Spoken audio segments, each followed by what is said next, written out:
Hello, everybody, and welcome back to another edition of the Scruffy Movies podcast. I'm Zach Wallace. And I'm John Crocker. Today, we have a very good one for you, one that I'm very excited to talk about. We talked about it a little bit a few weeks ago whenever we were going over our San Diego Comic-Con wrap-up, because that is where this news came from. But today, we just thought we would dive deep into Marvel Phase 4, what we're thinking these movies are going to be, these TV shows are going to be, what we want to see, what we think we'll see, and just kind of like dive deeper than we had the time to in our wrap-up episode.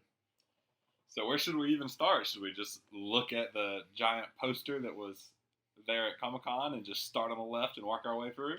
I feel personally attacked that I took the time out of my day to write every single one of these down for us to look at on a sheet of paper today, and I showed it to you as we sat down, and you still have pulled up your phone to look at it instead.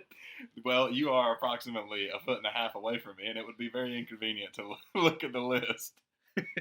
I can just call it out. Okay, call it out. What's the Okay, first one? starting in May 2020, Black Widow. Then we have The Eternals. Then we have the first Disney Plus show, Falcon and the Winter Soldier. Then another movie, Shang-Chi and the Legend of the Ten Rings. Then two Disney Plus shows, WandaVision and Loki. Then we have another movie, Doctor Strange in the Multiverse of Madness. Then two more Disney Plus, What If and Hawkeye. And then we wrap it up with Thor, Love and Thunder. And we have found out since the recording of the Comic-Con episode that this is Phase 4 in totality. This is Phase 4.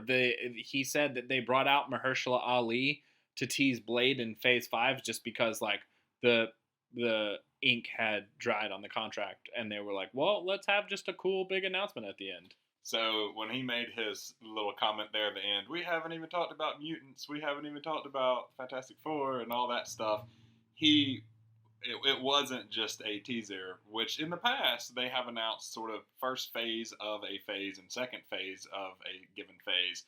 So a lot of people were tempted to believe that those comments basically alluded to the fact that we've only seen the first half of Phase 4, especially because it's only over the span of, a year and a half, 2 years. Yeah, it starts in 2020, and I think it ends in just 2021. And there have been most other phases in Marvel have been much longer than that. So this will be a jam-packed, quick-moving, 1-2 year long phase, really. I think the closest phase to it since, which was still a year longer, was Phase 2, because that took place between 2013 to 2015, technically. Okay, so not that bad then. But I mean, just the amount of content, like for Phase 2, I know there was Iron Man 3, Thor the Dark World, Captain America the Winter Soldier, Guardians of the Galaxy, Age of Ultron, and Ant-Man, which is 6 movies. Just in this phase alone, in that same span, we get 5 movies. Wait, 5 movies and 5 TV shows. So 10 different properties in the same span that it took for them to release 6 movies just a few years ago. Which, that might actually be a good place to start, is the fact that the TV shows are now considered in a particular phase instead of just, it really does kind of happen in the same world. It's just that really the only crossover you get is with S.H.I.E.L.D., and that's even very limited. Now, with Disney Plus, they're going into this assuming it to be one big universe that the TV shows are rolled into and play heavily into the movies. Especially, I believe, they drew attention to or shone the spotlight on WandaVision and Doctor Strange, that those two will be very closely tied to one another. Because they will both feature Scarlet Witch, and Kevin Feige said that the events that Scarlet Witch goes through in WandaVision directly affect why she's in Doctor Strange and what she's doing in Doctor Strange. And Cumberbatch himself made a comment along the lines, I think it was him, that said, what good is the world's greatest sorcerer if you don't have the world's greatest witch, or something like that? Yeah. So basically saying she will be the leading woman in that movie. Which is fine with me. Oh, me too. Fine with me. And we've talked about this before. I enjoy Doctor Strange, but it's not been one of my favorites. So if they just want to trim the fat, Heresy. if they just want to trim the fat and make a Doctor Strange adventure movie that just takes Doctor Strange and most likely Wong, because he's the only other dude that's popped back up since then. They take Doctor Strange and Wong and now Scarlet Witch and just lead them on like an adventure through the multiverse. Totally cool with that. And like you can tease Baron Mordo popping up at the end, or like he has his own like little subplot or whatever. But if they want to trim the fat on it, I get why Doctor Strange needs a love interest. I get why Rachel McAdams was there. But like trim the fat. We don't need her anymore. We don't need her in this one. Well, to me, Doctor Strange is like still top 3, maybe top 5 favorite Marvel movies of all time. So I just want to see more of it, which is also kind of a good segue into the fact that, and now we're getting way ahead of ourselves, the Doctor Strange movie is supposed to be the first horror movie. So really, my big question is, does that make the WandaVision show more horror-esque? Because if you're going to continue a plot, then you would at least want a little of the same feel between the two. And sort of going along with that, if I watch Doctor Strange 1 and Doctor Strange 2 back-to-back in a year from now and 2 years from now, will they feel like two totally different movies? Like, will they even feel like they're related to one another? Having one as like a really sort of psychedelic style experience and the other one being a horror. Like, will those flow well together? Or should they? I mean, could it be like saying, does Thor 2 flow well into Ragnarok? Well, not really, but I'm glad they did it. You know what I mean? So, how do you feel about all that? Yeah, Thor's a good comparison. Thor: The Dark World was much more disliked than Doctor Strange was, but I still felt like a lot of people kind of felt like me, and they were like, "Oh, cool, yeah, Doctor Strange, like it was neat," but it was just neat. It's like, cool. Doctor Strange is a grown up superhero movie. Yeah, like it's very adult. It is not adult. like quip a minute, like laugh and joke. And that's one of the reasons why I loved it. Like, one of the selling points for Doctor Strange for me, and this is what I told everyone when they asked me how it was, is I said it was a welcome break, and I've said that on this podcast, to the stereotypical Marvel kick everybody's butt, big aliens in the sky sort of model that they go for. At the end of the movie is him literally talking to a big alien in the sky. But he beat him using smarts. He didn't beat him with brawn. So that's really the first time we see that in the MCU, where the villain gets outsmarted instead of beaten with a giant fist, basically. And that was a very welcome break. It was very cerebral. Doctor Strange is a very cerebral movie, and I hope they keep that going and roll that into the horror, because it's a perfect fit for it. It really is. If you were going to pick any of them, sort of the grown-up style is the one you want to do that to. Especially in the multiverse, because that's like, you can just do whatever you want. Yeah. It's the multiverse. Yeah. Now, it does also warrant a mention that there was Dude Buddy with the Achilles boots that was sort of the bad guy in the comics, and he took off at the end of Doctor Strange. Percy Jackson. Yeah, Percy Jackson. So he could, I mean, I don't know if he will come back to, we've seen a lot of villains sort of get introduced and teased and then just not fit into the bigger picture. But it would make sense that sort of in the standalone Doctor Strange canon that we bring him back, or at least see him in some capacity. Oh yeah, I think so for sure. That's who I was talking about. That's Baron Mordo. Oh, okay. Which Mordo, is yeah. Not to be confused with Baron Zemo, who's a different person. Too many Barons. He's in Captain America: Civil War. Oh, well, I don't care about that one anyway. But there's another. I think Baron von Strucker was the one who gave the twins their powers in Age of Ultron, if I'm not mistaken. There's 3 different Barons, and they're very confusing. Yeah, see, this is why I don't keep up with names as much as I should, because they just confuse you. But yes, I'm excited for Doctor Strange. I love horror movies, which if you listen to this podcast, or even just like take a gander at the other thumbnails and stuff, like the other episodes, you'll see that there's a lot of horror movies. And if you listen to any of those, it is definitely Crocker just asking me questions and me just pulling knowledge from that. I have seen so many horror movies. And so I'm super excited. As soon as they said first horror movie, I was like, oh, yes. Because the dude that directed the first Doctor Strange and is coming back to direct this one got his start in horror movies. He directed the movie Sinister with Ethan Hawke, which is a really good scary movie. Gotcha. Okay, good. Because that was kind of my next question, is like, are they pulling in someone brand new to the MCU? Because they've sort of tried to pigeonhole their handful of directors, I feel like, to just keep rolling things out as much as possible, the ones that have had success. Mm-hmm. So I wouldn't expect anything different, but to hear that he has a bit of pedigree is welcoming. Oh yeah, that Sinister movie is super good.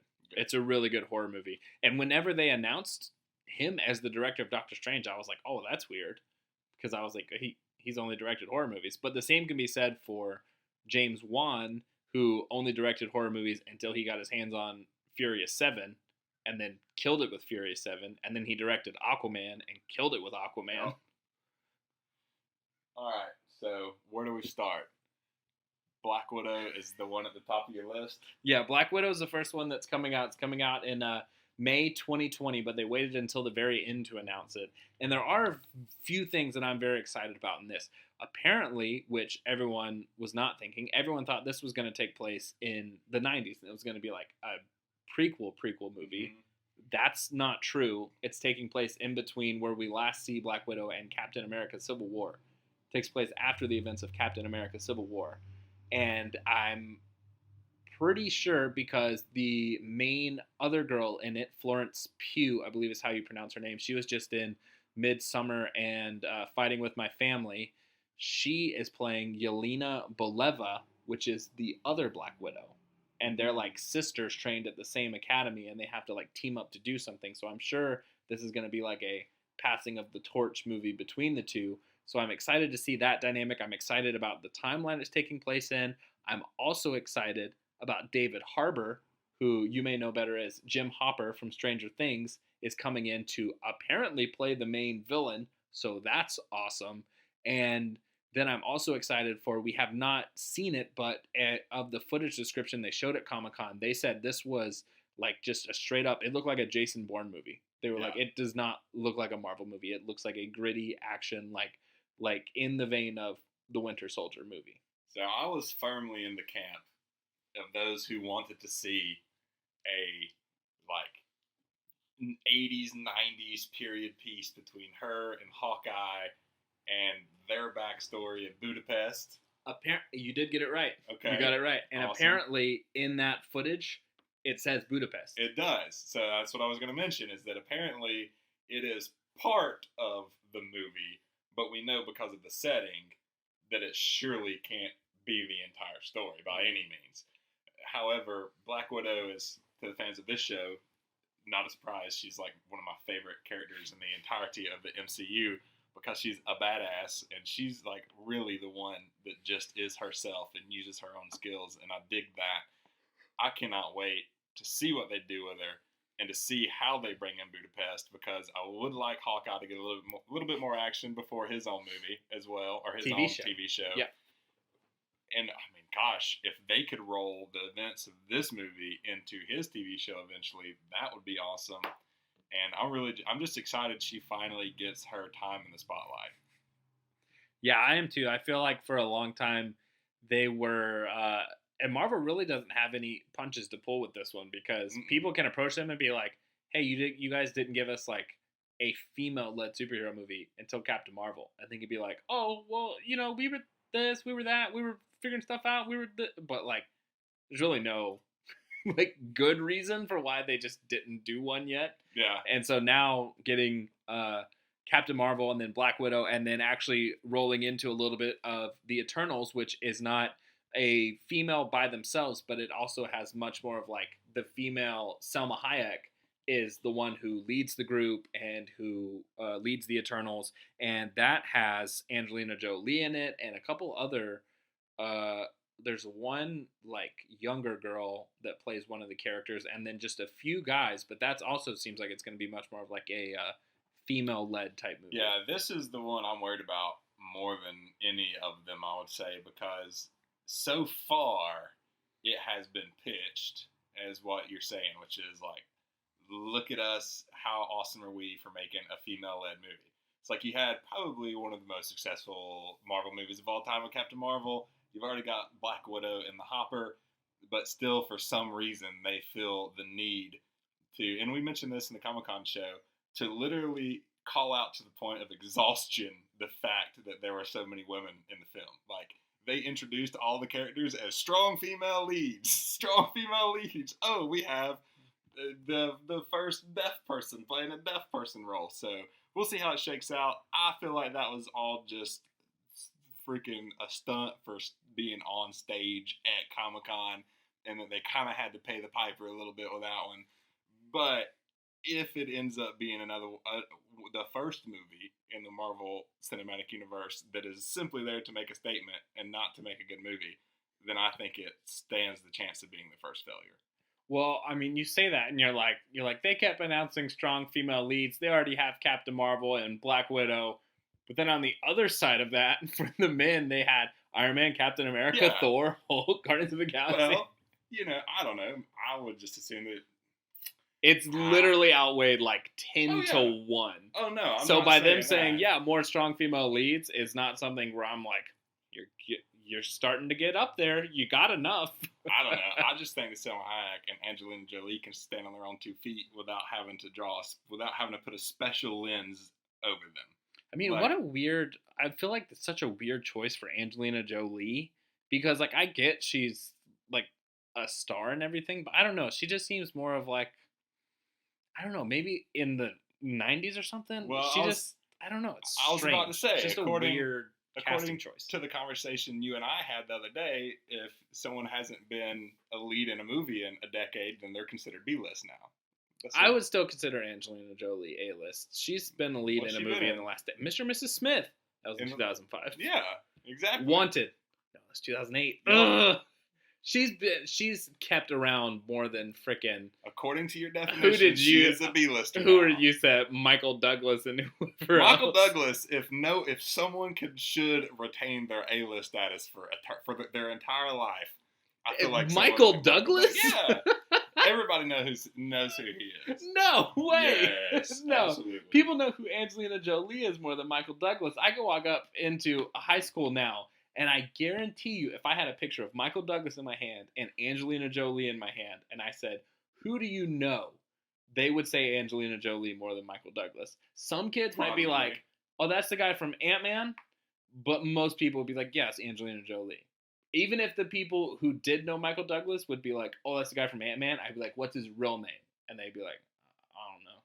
Yeah, I'll give you that. I would say that immediate recognition, but that kind of goes into what I'm saying, though, is that, I don't know, I feel like all the girls that they've got in that movie have done their time and proven their worth and should be able to come out there on their own merit and everybody be excited about them without having to go the extra mile to say, this is the reason you need to be excited is because they're females. I see. I understand what you're saying. You know what I mean? I see what you're saying. I feel like of any girl that's proved her worth as freaking being able to kick ass is Angelina Jolie. And then Salma Hayek has been here and there and everywhere a little bit. She's kind of sprinkled all over the place. She has an awesome movie that just reminded me of, I'm going to suggest to you, called Everly. And it's basically Die Hard, but except it only takes place in one apartment, and she can't leave the apartment. The camera can, like, peek out of the apartment. Like, the camera doesn't leave the apartment with her. She wrongs a gang boss, and he sends his entire, like, assassin league to kill her, and she's just stuck in this one apartment trying to fight them off. You want to know what my favorite role is she's ever done? What? Wild Wild West. Oh my God! That was her, like, right? Yeah, that was her. Yeah. I thought you were gonna be like, Once Upon a Time in Mexico, Desperado. Once Upon a Time in Mexico is actually a really good movie. I know, I love Once Upon a Time in Mexico. That's a good one. But I'm super excited for the Eternals. I honestly don't know much about the Eternals. Well, but also saying that whenever they announced Guardians of the Galaxy, exactly where I was about to go. I was like, are you kidding me? A freaking talking tree, dude. I was like, I mean, I guess I'll see it. And then whenever they started to announce casting, I was like, Dave Bautista is gonna be in it. Marvel's scraping the bottom of the barrel for this one. I was like, this is gonna be. I can tell you guys right now, first flop Marvel's ever gonna make, Guardians of the Galaxy. And then how wrong I was. Yeah. I saw the first trailer, and it instantly changed my mind about the movie. See, I feel the same way about Eternals and Shang-Chi as I did Guardians of the Galaxy the first time. Because what do? We go to the Marvel wiki, and we look them up, and you see the comic pictures, and you're just like, oh, this is not going to translate well to the big screen. And I honestly feel like doing that same exact comparison with the Eternals.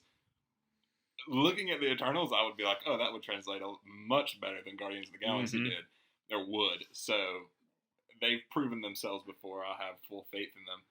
And I like that they are expanding out. One of my favorite things they're doing in this phase of the MCU is going outside of the stereotypical guaranteed superheroes. Like, we knew back in the day, if we made an Iron Man movie, people would go see it. We knew if we made a Hulk movie, people would go see it. Thor, people would be interested.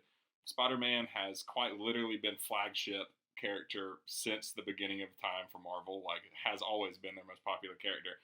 So I'm glad that now that things are established, we've started to see things like, oh, how are people going to react to Doctor Strange? How are people going to react to Black Panther? And now they're just going full gambit, and they're like, Shang-Chi, freaking Eternals. Let's get like some of the really, what real fanboys that love the comics would say is like some deep, deep stuff in Marvel, and has a lot to do with a lot of the backing of the greater Marvel universe that we really don't see with a lot of those sort of surface level stories that you get with the other characters. I mean, what the Eternals do and have done literally goes back to like the beginning of the Marvel universe and the Titans and who ruled before mankind. So, you know, you want to talk about having the ability to totally sway the entire universe one way or another. Like, that's a really, really deep dig for them to do. And I fully expect them to do a great job at it. Well, yeah, I mean, now Marvel they've kind of proved themselves. Like, they know that they're a household name, where they were like trying to pull in some of the bigger characters, and they didn't even really. And now we talk about Iron Man and Captain America as these huge characters. They weren't until the MCU got them. I remember seeing something with Kevin Smith saying that Iron Man he used to be made fun of in the comics. Mm-hmm. People would be like, oh, here comes old Buckethead. Like, they would just make fun of the dude until the movie came out, and then all of a sudden he's like one of the flagship Marvel characters. But I would say leading up to that, if you were to do the thing in the high school classroom, more people would recognize Iron Man than most other Marvel characters. More people would obviously recognize the Hulk, obviously recognize Captain America. Iron Man, out of the original Avengers, was probably the biggest one that was the least known. Hawkeye, everyone knew Hawkeye existed. No one knew anything about Hawkeye. Same thing for Black Widow. So those two were totally off the table, and Ant-Man, honestly, going into it. But I would say the big four, Hulk, Thor, Captain America, and Iron Man, people at least knew in passing and could tell you most of sort of the story if they were at all a comic book fan. Yeah, a comic book fan, a regular movie fan, just a general public person, I don't think. And I think Hulk out of the original Avengers lineup would have been the most that you would probably get, like, oh, that's the Hulk. But I feel like a lot of people would be like, same thing. I literally remember being in middle school, and I sat next to a guy. His name's Martin Tylicki, and we were friends in middle school and then throughout high school. And he was much deeper into the comics than I was. And I remember we sat next to each other in like computer science class, and he leaned over and was like, "Oh my God, they're making an Iron Man movie." And I was like, "I don't give a shit." I was like, "Who's Iron Man?" Yeah, I mean, it's a weird thing, right? Because the DC characters have been around in cinema, I would say. Like, they had a much stronger foothold. Like, everybody knew who Batman was. Mm-hmm. Superman, Wonder Woman. Superman was. Everybody knew who Wonder Woman was. They had a lot of TV shows back in the day.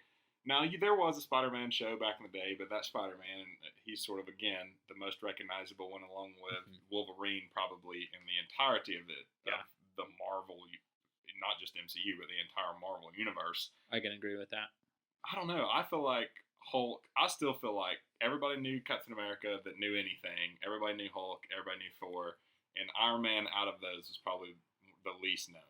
But I would be surprised to go back pre-Iron Man 1 and learn that most people didn't know who Captain America or Thor or Iron Man were. Because I knew who they were, and I was never really deep into the comics. But I am a nerd, and I have dug deep before, you know. Well, I feel like that's the same as like people just recognize things from pop culture, you know? Right. Like you could show somebody Captain America's shield and they could go, "Oh, Captain America." And be like, "All right, what's Captain America's story?" And they're like, he's got a shield and he throws it. Well, he fights for America. You could go to anybody, any random person though, and be like, "What's Superman's story?" And they'll be like, Kryptonite. See, I feel like more people would know Superman's story than Captain America's. Only because of things like Smallville and other TV shows that we grew up with. That's exposure. Yeah, but the Christopher Reeve Superman was huge. That was like the first like gigantic superhero movie. And then Superman, that's Superman S. That's the same, even more recognizable than Captain America's shield. It's totally. Like, look at that. That's Superman. I know what that is. 2 years where that was like the most popular tattoo people got was like the Superman S. Arm. Yeah. Totally. Back, it was like the same year all of us were like drawing it on the cover of our binders along with the crazy little S, yeah. You know? I remember I thought I was like super edgy because I hated Superman. I was like, yo, Superman sucks. He had to come to a different planet to be Superman. And then I watched Smallville and I was like, oh no, I love Superman. I didn't. Who knew? All right. I will say, before we get off of Eternals, super excited that Kumail Nanjiani is in the MCU because he is one of my favorite comedic actors working right now. He was in, he played Pawnee in Men in Black International. He killed it in The Big Sick, which he also co-wrote based off of his life with his real wife now, who is played in the movie by Zoe Kazan. And he is hilarious on Silicon Valley. So when they announced him as being in the Eternals, it was like an inner cheer for me. I loved it. Is he the same dude that's in Stuber right now? Yes. He plays Stu have in you Stuber. Seen that? I have seen Stuber. Pretty funny, actually. I liked it. Yeah. Good.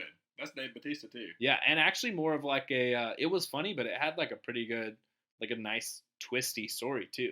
Cool. Where you're like, we're having to figure stuff out as they were. Badass. Yeah.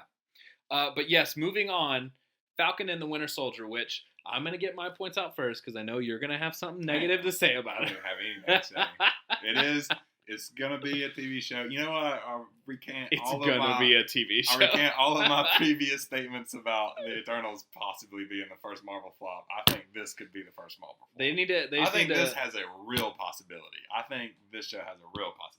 They just need to quote it. They need to quote you on that and put it on the poster to get people to watch it. Marvel Studios, Falcon and the Winter Soldier. It's going to be a TV show, John Crocker. But your points, sir. Yeah, I'm really excited for this. It's going to be the first Disney Plus show that we get. So it's going to be the first show that's extremely interconnected to the movies. And I really like the Falcon. And I like the Winter Soldier, too. He started to grow on me. I mean, I've never disliked the Winter Soldier, but he's never been one of the people where I've been like, oh, here comes the Winter Soldier. Like, I've never just been excited to see him. But I think he had a real turning point in Captain America Civil War. Captain America Civil War is one of my favorites. And I really like his turn in that.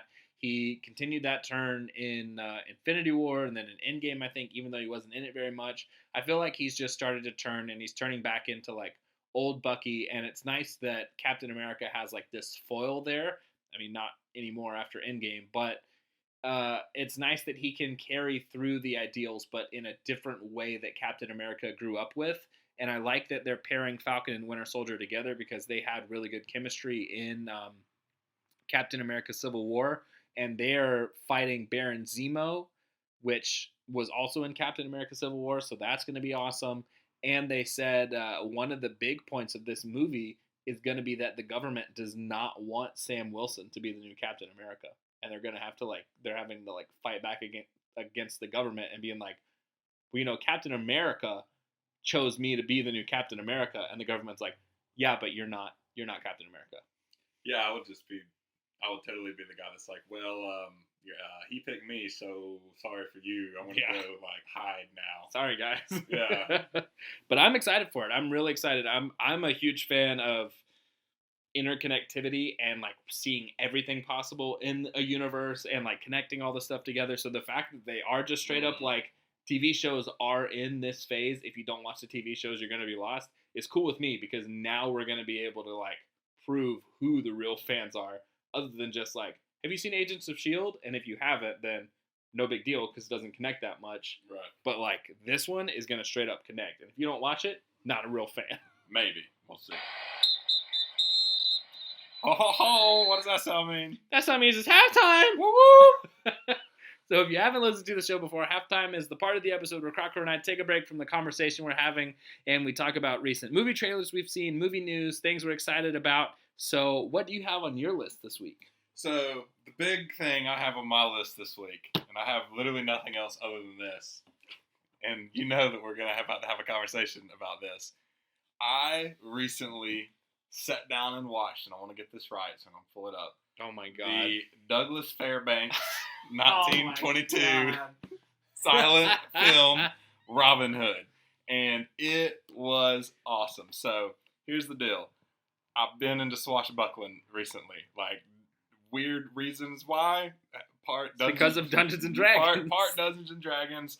Part Dungeons and Dragons, then leading me on to, like, actually digging into real sword fighting. Like, real fighting with edged weapons and tactics and styles and how that went through history, going from like medieval into a rapier and dagger, which is more of like the personal, dueling sort of gentleman-y thing. So anyway, I started looking into swashbucklers, and Errol Flynn is renowned as like the most famous swashbuckler of all time. He was in all the Zorros, all the Robin Hoods, all the Pirates, Captain Blood, Swiss Family Robinson. Like, he was the end-all, be-all swashbuckler when swashbucklers were on top. And his predecessor is Douglas Fairbanks. So I figured, why not start at the top of the heap and work my way down? And one of the more popular Douglas Fairbanks movies of all time is the 1922 Silent Robin Hood.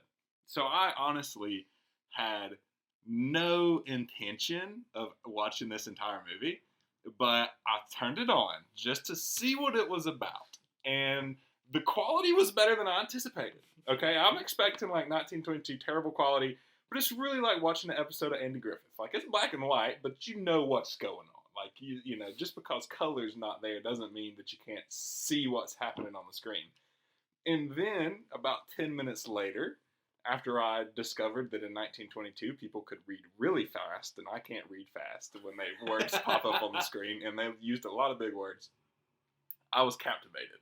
Like, I really wanted to know how it played out, and I set my happy ass through 2 hours of a silent movie, and I'm now a silent movie fan, and I 100% will be watching many more. So now that I've seen the Douglas Fairbanks Robin Hood, I need to go watch the Errol Flynn Robin Hood, which is the one I wanted to watch to begin with in the first place. But you have to actually rent it. The other one was free. And I plan on making my way through all of the famous swashbuckling films of the 1940s and 50s, and maybe even the 30s and the 20s if I really dig back. So you can expect to hear a lot more about it. But I dug it. It was way more captivating than I thought it was going to be. It's actually not a bad medium. Like, they figured silent film out, like how to tell a story, how to show what you needed to see, how to like stop mid-scene, show you the words, then continue the scene if that needed to happen. And what I liked about this movie, in particular with Robin Hood, and I know you think Robin Hood's a shallow plot anyway, but it's really not. There's a lot of characters. I don't say shallow plot. It's just when you were trying to convince me to watch that, my main argument was I know that story. It can't be changed that much from any other Robin Hood. But you really don't see, because this one and the 1936 version or whatever could also show this as well. But Robin Hood doesn't come around until the last 30 minutes.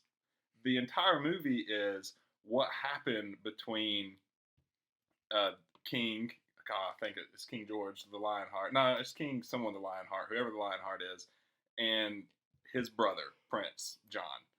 And ultimately, then there's the sheriff as well. So it's about King going to war, crusades.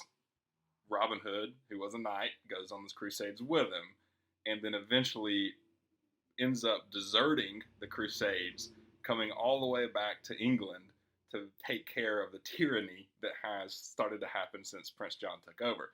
But the entire story is basically going to the crusades, the politics between the Lionheart and the prince, and what's going on with Maid Marian, and Robin Hood thinks she's dead. And basically, I think of it this way.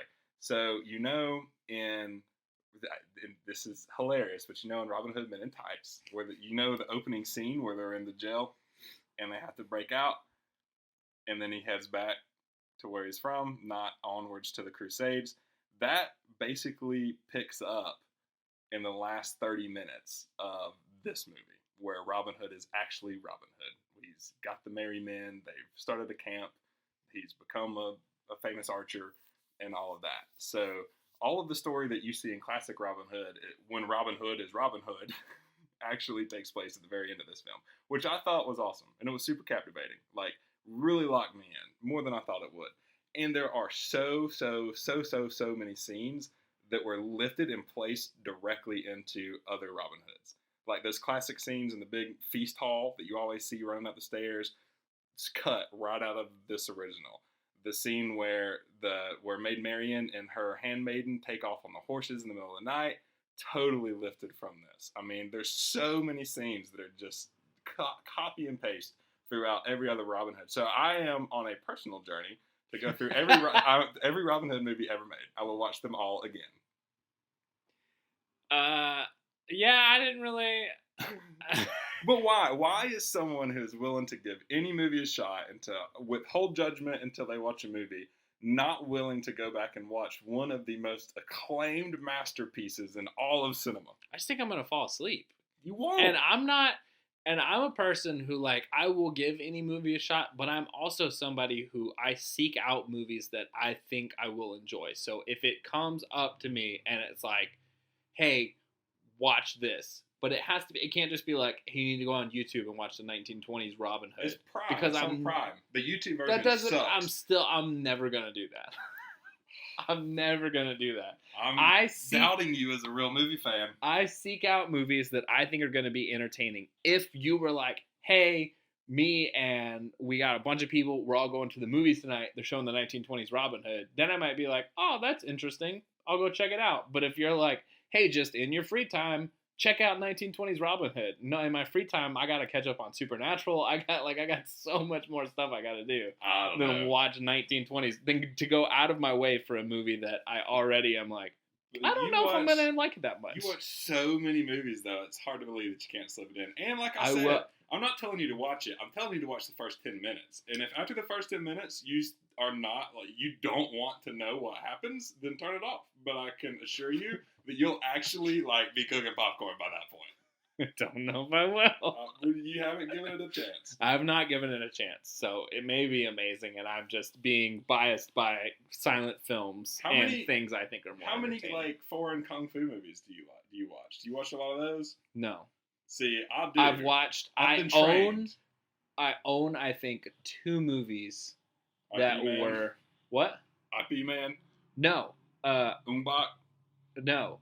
Shaolin Soccer and Kung Fu Hustle. Oh, jeez. Okay. And they are amazing.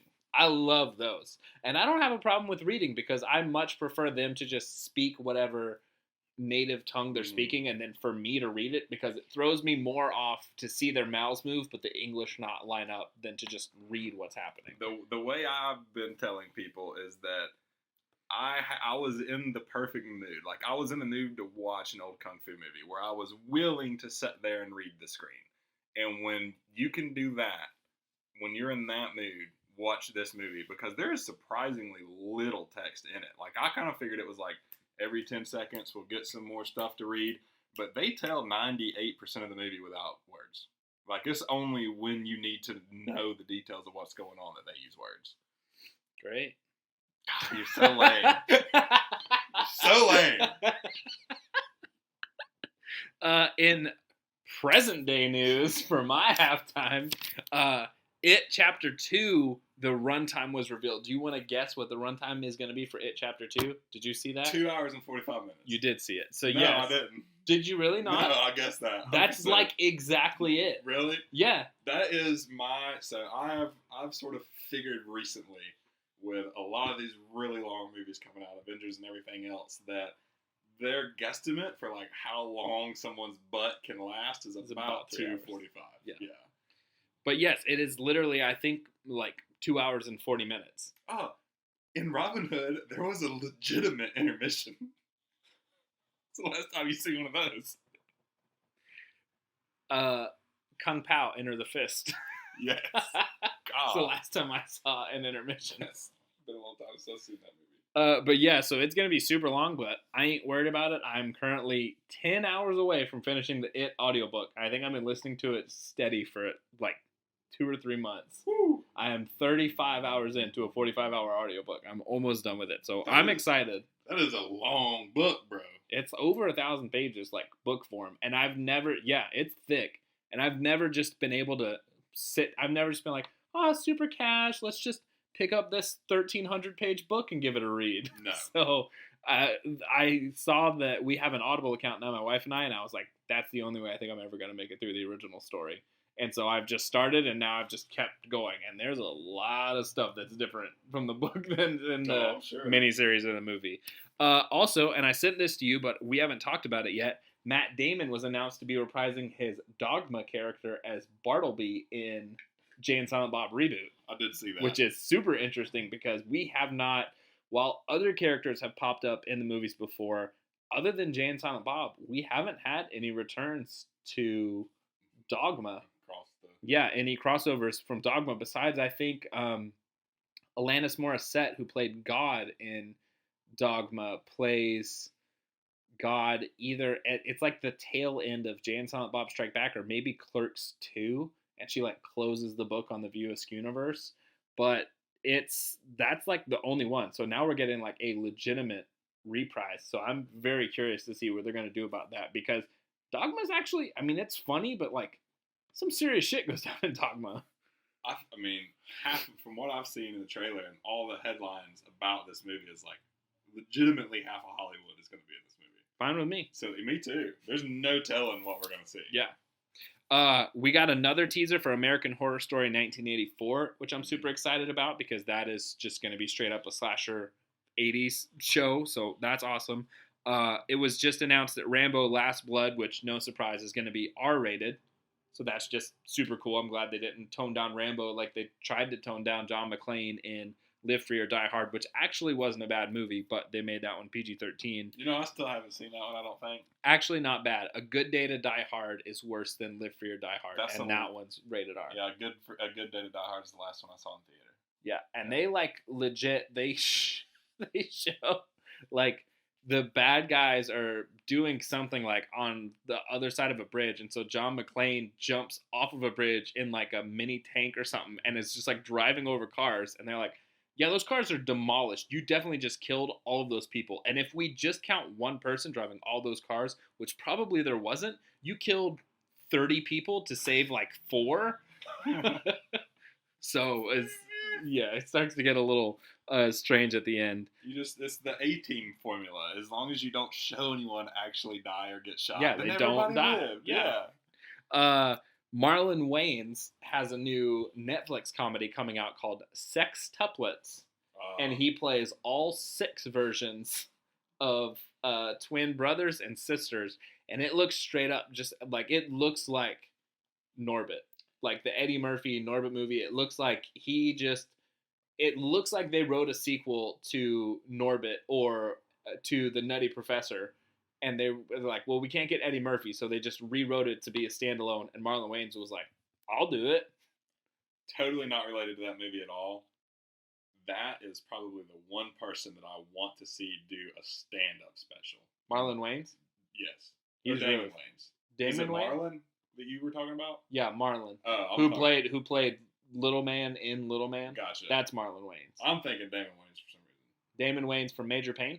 Yes. Yeah. I'm sure he has something out there. He still does stand-up, but he's like too busy off doing other things to actually do like an hour stand-up special, like Netflix special. Well, he quit special. Lethal Weapon, so probably it'll pop back up soon. Who knows? Maybe, I don't know. So that movie looks interesting. It looks not like the best movie, but I'm interested in it.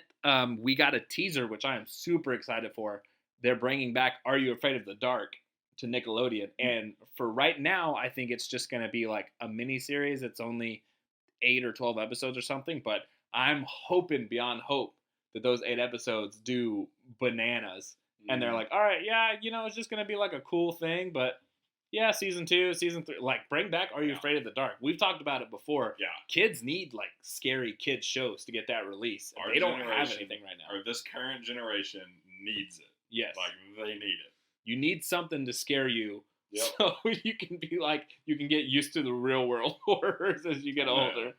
And that way you don't end up eating Tide Pods. Yeah, exactly. Yeah. Just stay in and watch Are You Afraid of the Dark? But I'm super excited about that. I'm going to be checking it out. So I know I'm not the demographic, but I'm 100% going for that. Oh, I'll give it a peek, because sometimes those stories, like, if they're done well, yeah, it may not be like super super gory, it may not be super super sexual or whatever you get in a lot of horror movies, but if it's a good twisty mental mind bender and it's creepy, then count me in. You know, I rewatched the old Are You Afraid of the Dark series just not that long ago, and there was really maybe only like 4 or 5 episodes where I just kind of tuned out of. Yeah. Literally the rest of the show, I was like, oh, that was a pretty good episode. Yeah, totally.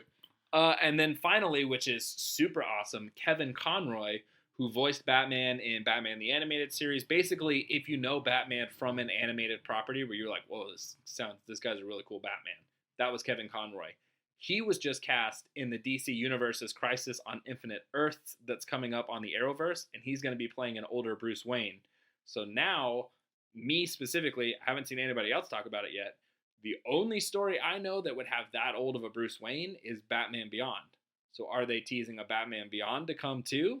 Which would totally be cool with me because I love Batman Beyond. God, that's awesome. Yeah, so a lot of super exciting stuff. Crisis on Infinite Earths is definitely shaping up to be like a can't miss event. Right. I was going to say television event, but really just like event. Yeah.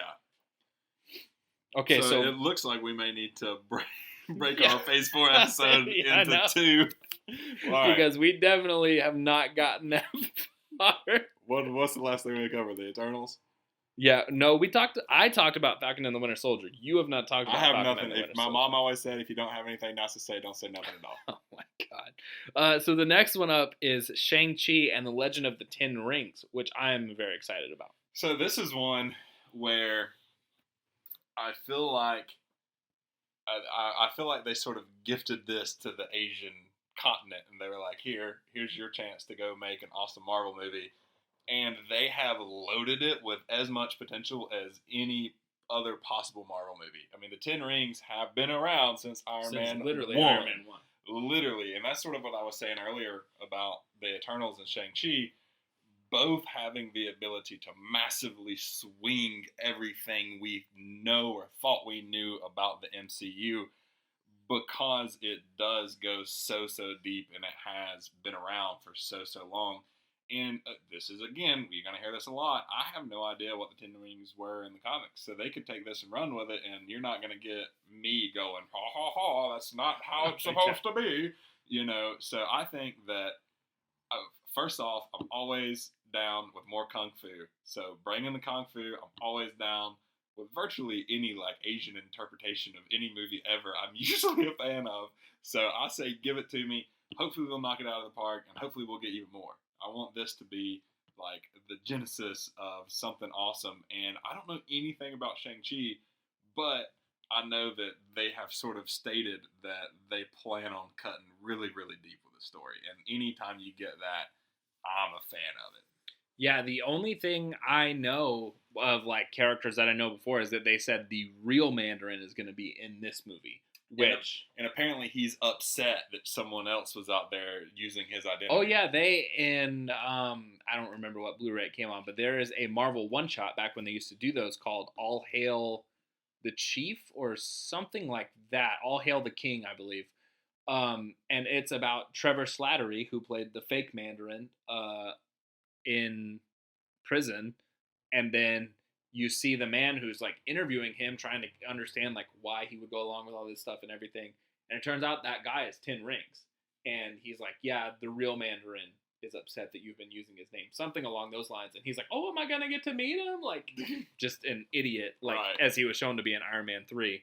But, so that's super cool, because it's funny that, like, now we're getting a legitimate movie with the villain, where I honestly think in Iron Man 3, whenever Guy Pearce was like, I am the Mandarin, I think that was meant to be the Mandarin. Like that was meant. They like set us up, and then they did a bait and switch. They redirected us, and they're like, "Ha, he was the Mandarin." Big twist. And then everyone's like, "That's stupid. Where's the real Mandarin?" And they were like, So they released that little short, and they were like, "There is a real Mandarin." And everyone's like, "All right, when are we gonna see him?" And they were like, He's the bad guy in this movie." So it's cool because we've said this before. DC doesn't do it. The DC movies don't do a good job of listening to their fans and like course correcting before making another movie. They just make what they want to make, and then whatever they make, if you like it, great. If you don't, you paid for it, so we don't care. Marvel is really good, on the other hand, about people being like, "We didn't like this," and Marvel's like, "Great, won't be in the next movie." Yeah. And so now they're like, "We don't like that wasn't the real Mandarin." Marvel's like, "Well, there is a real Mandarin," and they're like, "Well, we want to see him," and they're like, "Great, here he is, bad guy of this movie."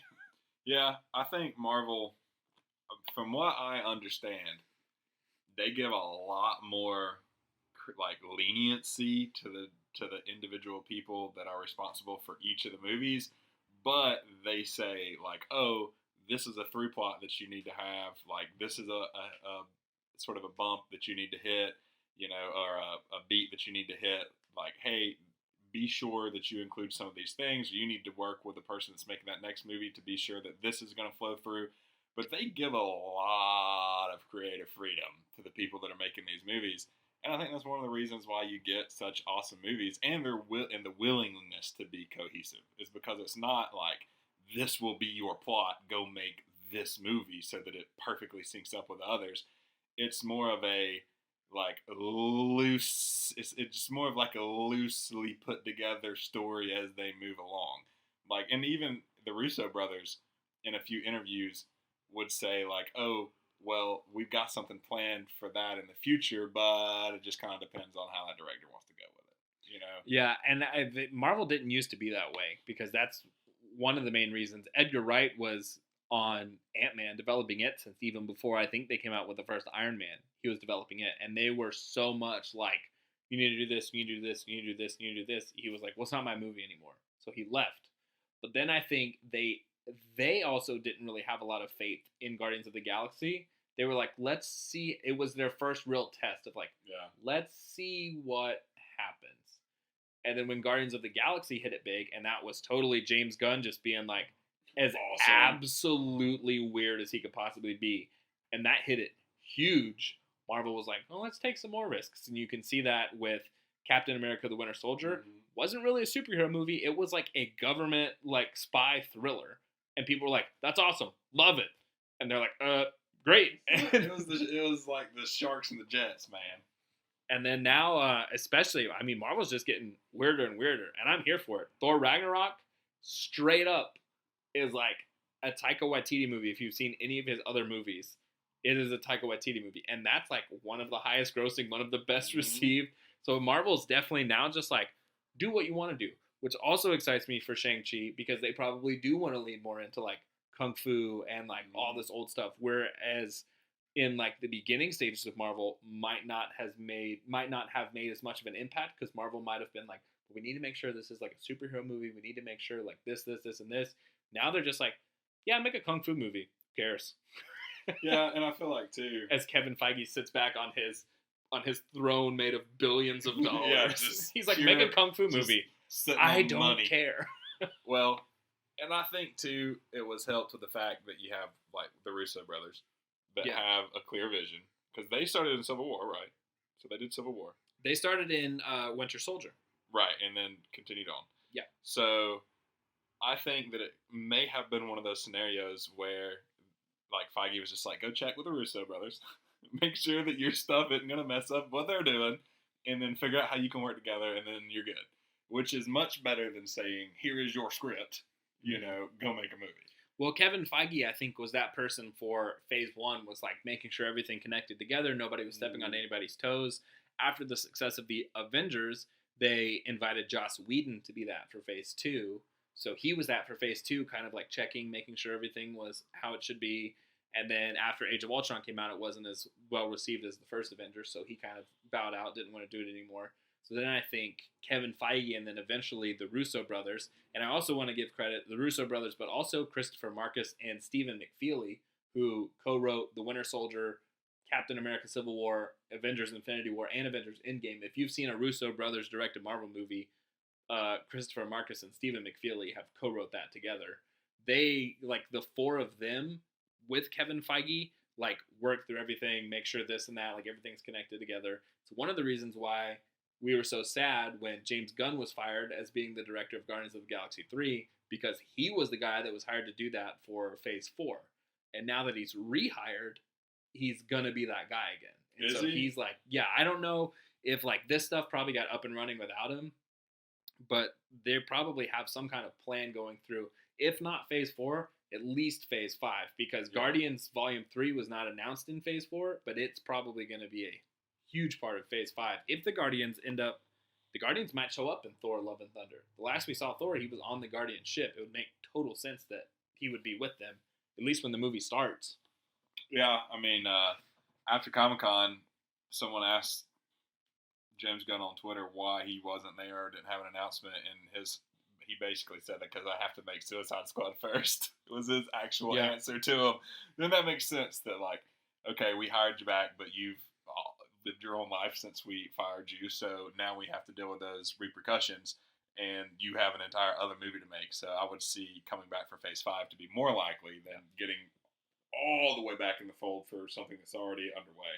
Yeah, and honestly, that's like the best possible outcome that could have come out of it, because not only do we still now get a James Gunn Guardians of the Galaxy 3, we also get a James Gunn Suicide Squad, which I am definitely here for. So it's like the best of both worlds. It's Hannah Montana for me. Now, he's making Suicide Squad 2. Yeah, it's called The Suicide Squad. And they've recast. We don't need to get into it. That's the topic for an entirely different podcast. No, apparently they have not recast. They tried to recast, or it was announced. Deadshot's gone, right?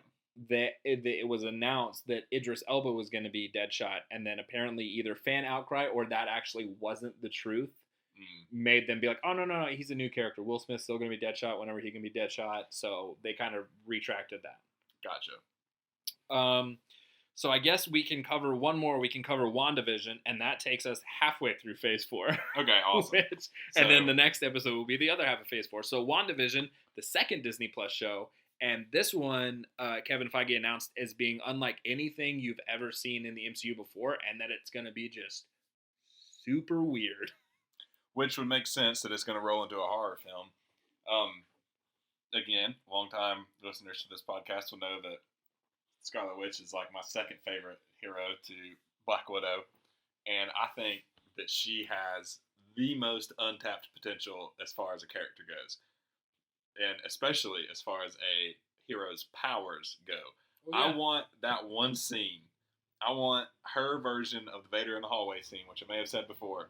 But I want to see her in full force, like most powerful character in the MCU, just whopping on somebody. And if it's a TV show, I kind of want to see that a few times.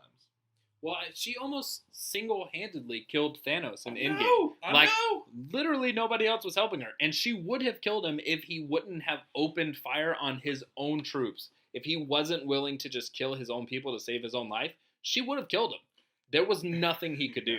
I'm pretty sure, didn't she was protecting Vision until Vision needed protecting, and then she joined the battle and almost saved the day single-handedly. Yeah, and then she, and people have made this connection before, but I remember thinking it watching Infinity War. She is holding off Thanos, who at that time is powered with 5 of the 6 Infinity Stones, and also just by himself is just a super strong guy, which, as we can see in Endgame, he basically just demolishes Captain America, Iron Man, and Thor all together without having a single Infinity Stone. He had 5. She was holding him off with one hand, destroying another Infinity Stone with the other hand while having a, like, mental breakdown. Yeah. How is she, like, she is the strongest Avenger I'm telling by far. Been saying that the whole time. And by far. She is unexplored. We have a few scenes with her and the Silver Surfer. We have a few scenes Quicksilver. Yes, totally. We have a few scenes with her and Vision and their love interest or whatever. But we really, she is just totally untapped for me. Yeah. And I honestly feel the same way about Black Widow. is that there are two people that have a lot of story to tell, and we really haven't seen that, and I'm so glad they're getting their due. And Scarlet Witch is probably, if anyone who asks me who the most powerful superhero in the Marvel Universe is, I always say her. Hands down. Right now, at least. Yeah, she is. And I would go into that same diatribe I just went into on why she is the strongest Avenger.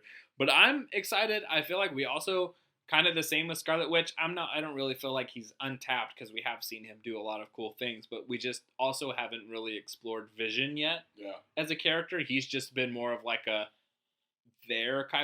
type of guy. He hasn't really had his own character plot or arc or anything. The closest he's gotten to like a full-on character arc was in Age of Ultron when he was built, and he's only in the last 30 minutes of that movie, or in Infinity War, and that's because Thanos wants what's in his face. Right.